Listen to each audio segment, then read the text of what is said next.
Hoje eu tenho uma mensagem para compartilhar com a igreja e eu gostaria de falar sobre a crucificação de Cristo. Eu preciso te trazer, ou melhor dizendo, te levar para um outro nível em relação à crucificação de Cristo para a vida de cada um de nós. Você que tem a sua Bíblia, abra comigo em Mateus, no capítulo 27, Mateus 27, verso 22. Aleluia, Jesus, obrigada, Senhor. Mais um dia estamos aqui, juntos para louvar e adorar o Senhor. Glória damos ao nosso Pai. Mateus capítulo 27, verso 22. Amém? Olha o que diz a palavra do Senhor. Disse-lhe Pilatos: que farei então com Jesus, chamado o Cristo? Disseram-lhe todos: crucificam. Crucificam. Todos os dias, em todos os lugares do mundo, pessoas estão se rendendo à maravilhosa obra de Cristo. E desde esse dia, igreja, eles começaram a aprender e a descobrir essa obra redentora do Senhor. Os milagres, o seu poder que é inquestionável e principalmente esse grande amor por nós. Mas durante a caminhada de muitas pessoas, ou até mesmo, se não dizer de todos, nós podemos perceber que a crucificação de Cristo, de Jesus, tem se tornado um assunto um pouco sem valor. Sabe, nós cristãos, nós temos tratado os detalhes deste tempo de horror como um simples sacrifício de redenção. Nós não conseguimos compreender, trazer para as nossas vidas a realidade do que realmente o nosso Jesus, ele passou para que eu e você hoje pudéssemos ter esse acesso, o que foi a crucificação e como que nós alcançamos a redenção através dela. Sabe, igreja, os evangelhos, eles não ajudam muito em questão do sofrimento da morte de Jesus. E talvez se nós compreendêssemos um pouco melhor, nós poderíamos entender verdadeiramente o sofrimento de Jesus por amor a nós. E eu tenho certeza que muitas pessoas teriam uma vida muito diferente do que elas vivem hoje dentro da igreja. As suas relações com o Evangelho. Irmãos, eu sei que eu não tenho competência para ministrar ou discutir isso aqui, o sofrimento psicológico, emocional, espiritual que o nosso Jesus passou para pagar pelos nossos pecados, mas eu posso, e hoje eu vim aqui para compartilhar com todos vocês os estudos que eu fiz sobre a morte de Jesus, né? Pelos aspectos anatômicos da paixão do nosso Senhor. Então hoje eu paro e eu penso, que amor é esse? Meu Deus, que amor é esse? Por miseráveis pessoas, igreja, que nós somos, sabe? Tudo começou, igreja, quando Jesus ainda estava ali no Getsêmani, que a palavra diz que o nosso Deus, enquanto estava em extrema oração, ele chegou a suar sangue. Você consegue imaginar? Nós estamos falando de um Jesus, sim, que ele era Deus, mas ele também era 100% humano. E num momento de grande agonia, num momento de grande sofrimento, a Bíblia diz que ele chegou a suar sangue. Talvez você pode me perguntar, pastora, mas seria isso possível? Sim, igreja, é possível e está documentado. Os médicos dizem que é um fenômeno raro quando uma pessoa ela passa por um estresse muito grande ou uma agonia, aquele estresse emocional, os finos pequenos capilares nas glândulas sudoríparas, elas se rompem, e assim misturando o sangue com o suor. Esse processo, igreja, poderia causar fraqueza, poderia causar choque.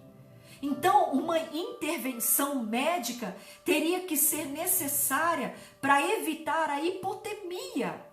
Você consegue imaginar a dor de Jesus antes mesmo de chegar à crucificação? Consegue imaginar? Antes mesmo dele ser levado ali no pretório, ele já estava experimentando grandes sofrimentos, já estava experimentando grandes hematomas, porque ele já tinha sido surrado, ele estava totalmente desidratado e exausto porque ele não tinha dormido.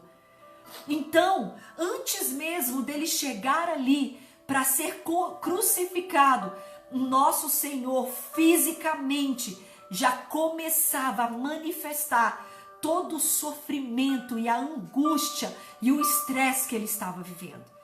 Nós sabemos, igreja, que a crucificação, ela é um ato de extrema tortura, igreja. De acordo com os historiadores, os persas, eles inventaram essa prática depois deles experimentarem outras formas de morte lentamente, porque eles queriam que fosse uma morte que a pessoa sofresse antes de morrer. Eles já tinham experimentado a morte por apedrejamento, eles já tinham experimentado morte por afogamento, combustão e muito mais. Então assim eles passaram a executar pessoas que eles consideravam detestáveis. Eram pessoas que eram inimigos do Estado. Preste bem atenção. Só morria de cruz aquelas pessoas que eles viam como detestáveis, que eram inimigos de Estado. Olha só, igreja, eles colocavam as estacas com o objetivo de impedir a contaminação do solo. Essas pessoas que morriam de cruz, da morte da crucificação, eles achavam que essas pessoas eram tão detestáveis, tão contaminadas, que se elas colocassem o pé sobre o solo, elas contaminariam o solo. E foi assim que surgiu a morte de cruz. Era para a pior espécie de criminoso. Irmãos, não há palavra para este ato tão horrendo, não há. A crucificação, ela reunia 4 qualidades que os romanos consideravam como valiosa execução: a agonia impiedosa, a morte prolongada, o espetáculo público e a humilhação total. Então, com o passar do tempo, os romanos eles começaram a adicionar alguns outros elementos para o processo. Eles podiam assim, aumentando esses elementos, eles podiam controlar a morte, a quantidade de sofrimento que essa pessoa passaria até ela morrer. Você já pensou nisso? Ou seja, fora as 4 qualidades deles terem criado a morte de cruz, eles aumentaram ainda elementos para fazer com que esta morte fosse ainda mais prolongada através do sofrimento. E uma dessas que a Bíblia fala é sobre o primeiro açoite. A forma que o criminoso ele era açoitado. As pessoas, igreja, era submetida, a pessoa que ia morrer de cruz, ela era submetida a um açoite que determinaria quanto tempo elas ficariam vivas. Presta atenção. Se eles quisessem que aquela pessoa morresse logo, o açoite ele era mais intenso e era preparado com pedaços de ossos de carneiro, que eram presos na ponta das tiras e ainda tinham bolas de chumbo. Olha só. Então, o prisioneiro, ele tinha que estar totalmente nu. E o chicote, ele era batido nos ombros, nas costas e nas pernas. Então, as tiras de couro, elas não cortavam somente a pele, mas conforme as chicotadas, igreja, eles continuavam, o corte era debaixo da pele. Muitas vezes arrancando a própria pele, rompendo os capilares, rompendo com as veias que tinham na pele. Isso fazia causar uma hemorragia arterial de vasos das musculaturas. Sabe, igreja, depois que o nosso Senhor já estava pronto para desmaiar, porque ele estava sendo chicoteado, com esse chicote feito de ossos, de chumbo. Depois dele estar ali quase desmaiando, eles desamarraram e o Senhor, ele caiu sobre o seu próprio sangue. Sobre o seu próprio sangue. Eles fizeram então chacotas do nosso Senhor. Jesus, ele se tornou o motivo de piada daqueles soldados romanos. Porque Jesus, ele pregava o reino de Deus, igreja, como um rei. Ele se declarava um rei enviado pelo próprio Deus. E ali estava ele numa poça de sangue. Todo surrado, desidratado, em estresse profundo. E ali estavam os romanos, soldados romanos, blasfemando contra o nosso Senhor. Tu não és o rei dos judeus? Tu não é o rei dos judeus? Ah, Senhor. Ele era o motivo das piadas daqueles soldados. E então, para fazer uma piada ainda maior, a Bíblia diz que eles colocaram um manto sobre os seus ombros e um pau nas suas costas. E eles precisavam então de uma coroa para completar a cena, o rei dos judeus. Mas você sabe como que essa coroa, igreja, ela era feita? A coroa na qual colocaram na cabeça de Jesus era feita de galhos flexíveis, cobertos de longos espinhos que eram enrolados naquele galho. E assim eles colocaram na sua cabeça, aonde aconteceu uma nova hemorragia. Porque o couro do nosso crânio é uma das regiões mais irrigadas de sangue no nosso corpo. Você sabia disso? Então, depois deles zombarem do nosso Senhor, eles retiraram o pau das suas mãos e o botaram na sua cabeça, fazendo com que os espinhos afundassem ainda mais. Porque não foi com as mãos que eles fincaram aquela coroa. Eles pegaram aquele pau, colocaram e fizeram aquela coroa fincar ainda mais. Quando eles retiraram, igreja, o manto das costas de Jesus, as costas dele já estava na pele viva. Então assim o manto gruda nas suas feridas. Igreja, é a mesma coisa quando eu e você fazemos uma cirurgia e a atadura ela gruda nas nossas feridas. Igreja, é a mesma coisa, é uma dor na hora que vai tirar, é ou não é? É uma dor tremenda. Então, isso fez com que ele começasse a sangrar de novo, como se ele tivesse apanhado novamente. E então, vem um outro objeto que a Bíblia diz, a própria cruz. Igreja, o pior da morte de cruz é que o próprio condenado, ele era obrigado a levar a sua cruz até o seu lugar de execução. E no seu pescoço era feita uma placa feita de tábua fosca, em que dizia o seu nome e os crimes que aquela pessoa havia cometido. E essa placa que seria pendurada na sua cruz quando chegasse no lugar da execução. E você sabe qual que era o crime do nosso Senhor? Você sabe o que dizia naquela placa? Rei dos Judeus. Este era o motivo para ele se tornar detestável. Este era o motivo para ele não colocar os pés no solo para não contaminar. Esse era o seu crime. Rei dos Judeus. Rei dos Judeus. Igreja, eles amarravam a cruz sobre os seus ombros. Alguns estudos dizem que aquela cruz ela podia variar entre 80 a 100 quilos o seu peso.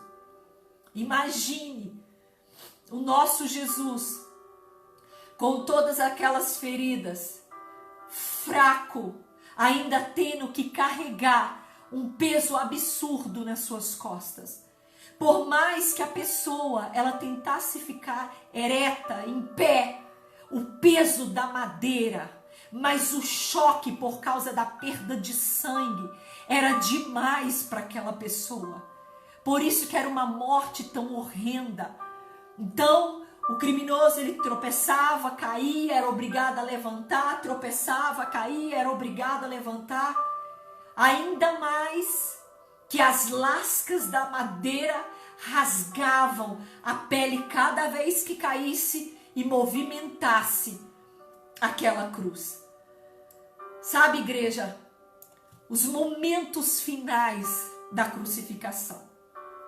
Ao chegarem ao Gólgota, conhecido como lugar da caveira, a vítima ela era colocada sobre a madeira e ela era atada na cruz com os braços estendidos. Para entender melhor, igreja, quando eu pesquisei, um médico que chama Dr. Frederick Zugibe, ele é patologista forense, ele fez estudos científicos por cerca de 50 anos sobre a crucificação. E como parte da sua experiência, olha só o que ele fez. Ele colocou voluntários atados a uma cruz com o objetivo de observar o comportamento desses voluntários. Então o que ele fez? Ele monitorou a respiração, ele monitorou a pressão sanguínea, ele observou os batimentos cardíacos, a circulação, ele observou até mesmo a quantidade de oxigênio no sangue. Foi essas descobertas que mudaram a visão completamente dos historiadores em relação à crucificação. Você sabia? Sim. A maioria, igreja, dos voluntários, presta atenção, a maioria dos voluntários, em meia hora, eles já começaram a sentir desconforto por ficar só naquela posição, sem estarem feridos. Seus antebraços, eles ficaram dormentes. E eles sentiam como se os seus ombros estivessem sendo puxados das juntas. Compreende? O que eles faziam, então, para aliviar a dor? Eles se puxavam para cima, apoiando nas suas pernas, para tirar o peso do braço. Compreende? Era aí que vinham as câimbras nas pernas. Era aí que vinha a fadiga. Era aí que vinha o esfriamento. Chegou uma hora nesse período que ele estava fazendo essa pesquisa, que eles não suportavam mais de dores. Não suportavam as dores. E então, a Bíblia diz que vem os pregos. Igreja, estudos dizem que os pregos, eles eram longos, pontudos e quadrados. Eles tinham mais ou menos 18 centímetros de comprimento. 1 centímetro de diâmetro. Eles eram cravados bem no pulso. Os pregos, eles tocavam, né? Eles tocariam, igreja, em um nervo mediano que causaria uma dor exuberante por todo o braço. E a mesma coisa acontecia nos pés. Então, quando a cruz era levantada, causava uma pressão enorme nos pulsos, nos ombros, nos braços. Mesmo, igreja, em tanto sofrimento, Jesus, ele olhou para os lados, viu os soldados romanos, enquanto eles estavam lançando sorte sobre as suas vestes. Jesus disse: Pai, perdoa-lhes, porque eles não sabem o que faz.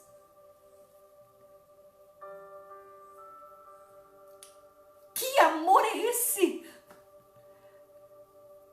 Que amor é esse? Pai, eles não sabem o que faz. Irmãos, mas ainda não acabou. Ainda não acabou. Estava quase acabando. Ele ainda conseguiu fazer uma oração enquanto ele estava ali. Horas de dor sem limite. Ciclos de contorção. Cãibras nas juntas. Asfixia parcial. Intensa dor causada pelas lascas enfiadas nos tecidos de suas costas dilaceradas. Conforme ele se levantava contra o poste da cruz, outra dor agonizante começava. Uma profunda dor no peito, enquanto seu pericárdio se enche de um líquido que comprimia o seu coração. Então, com seu último suspiro, ele diz: está consumado. Está consumado. Senhor, eu venci a cruz. Eu passei por toda a dor para que você e eu não precisasse passar por esta condenação. Ele fez todo o caminho de dor. Ele fez todo o caminho de agonia, sofreu as dores que qualquer ser humano não suportaria por amar a mim e a você, para que nós não precisássemos viver essa dor. Está consumado. A sua missão de sacrifício estava concluída. A maior prova de amor que alguém podia fazer. Talvez você que está me ouvindo, você chora porque não tem o amor do homem que você gostaria. Talvez você chora porque não tem o amor da mulher que você gostaria, namorado, noiva, da sua esposa, do seu esposo. Talvez você chora porque as pessoas não te aceitam no lugar que você está. Às vezes você chora porque você se sente um peixe fora d'água, que você se sente uma pessoa que não se encaixa nessa sociedade. Talvez você chora quando te abandonam. Talvez você chora porque as pessoas demonstraram desafeto pela sua vida. Talvez você chora porque as pessoas não reconheceram você da maneira que você gostaria que reconhecesse. Talvez você chora porque você sente que fizeram acepção da sua pessoa. Mas ninguém pôde promover a maior prova de amor para a sua vida do que o Senhor. Este amor deveria ser o suficiente para suprir todas as necessidades sentimentais e emocionais do homem. Quanto mais nós somos dependentes emocionais de ser humano, quanto mais nós somos dependentes emocionais do outro, nós percebemos como é grande a nossa carência, a nossa ligação emocional com o Mestre dos Mestres, Senhor dos Senhores, aquele que o único que pagou o preço pela minha vida. O único. O amor dele deveria ser o suficiente para nos completar. Ah, pastor, então a senhora está querendo dizer que eu não preciso das pessoas? Está querendo dizer que eu não vou ter ligações emocionais? Não, não é isso. Eu estou falando que pessoas curadas em Deus, resgatadas pela cruz, que compreendem o sacrifício da cruz pelo Senhor, elas não fazem das pessoas o seu apoio, a sua muleta, o seu bode expiatório. Ela compreende que as pessoas estão ao redor dela para suprir e cumprir o seu propósito, para completar propósitos e não para completar o ser humano. Eu digo muito isso quando eu falo para casais, para jovens que não são casados. Quando Deus criou Adão em um lugar perfeito, sem necessidade de nada. Deus era suficiente para Adão. E então, Deus viu e criou a mulher. Deus não criou a mulher para completar o homem. Porque senão nós estaríamos dizendo que Jesus, que o nosso Deus, ele não é suficiente. Adão não tinha falta de nada. Deus criou a mulher para completar o propósito de Adão. Por isso que ele disse, eu te farei uma ajudadora. Eu não te farei a soulmate, a alma gêmea. Onde é que está isso na Bíblia? Eu não te farei a alma gêmea, eu te farei uma ajudadora. Porque você sabe quem é a tua alma gêmea? Desculpa usar essa expressão, igreja. Eu, o Senhor, porque eu criei um homem à minha imagem e à minha semelhança. Eu sou o reflexo da criação de Deus e nele eu preciso ser completa. A gente vai sofrer, a gente vai se decepcionar, nós iremos aprender, porque isso faz parte do processo de crescimento. Mas Deus precisa ser suficiente em nossas vidas. Então, para completar, é o que eu falo para os solteiros. Se você está querendo casar para encontrar uma mulher, um rapaz que complete a sua vida, tu vai se frustrar.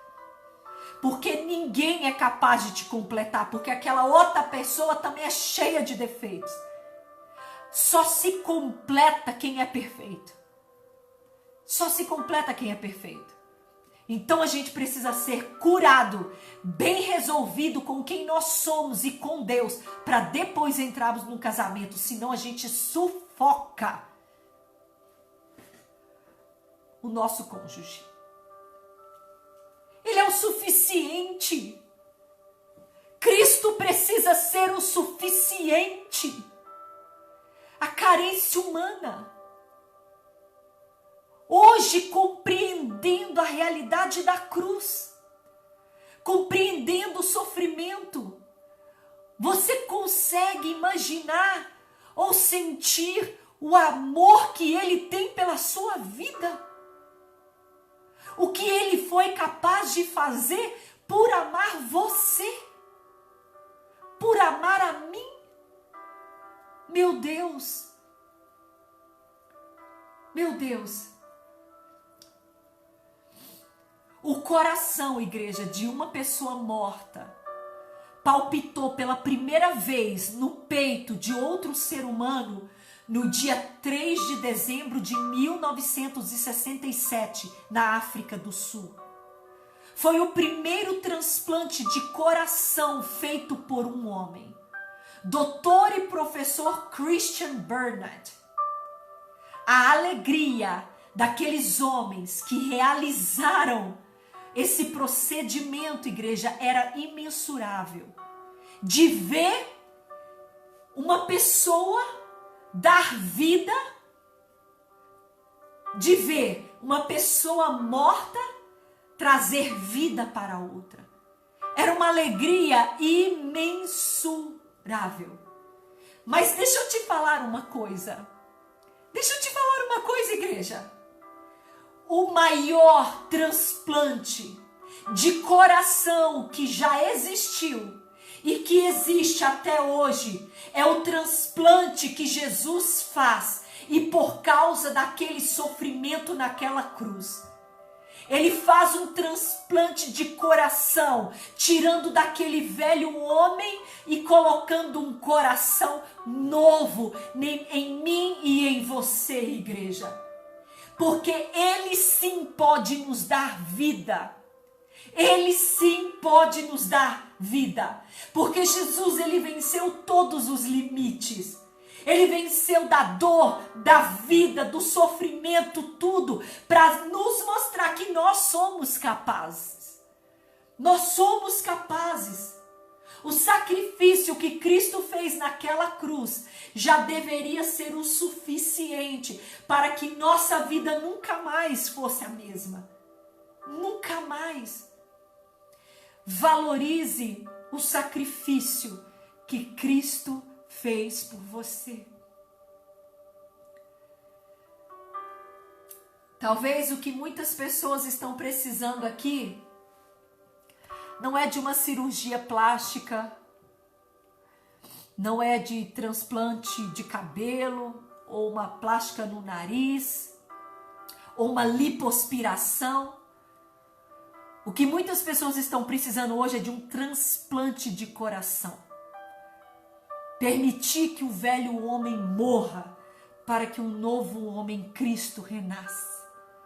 Ele é o único, Deus é o único que pode nos dar a vida, porque Ele é a vida.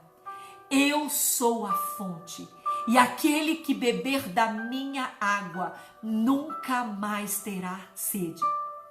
E do seu interior fluirão rios de águas vivas.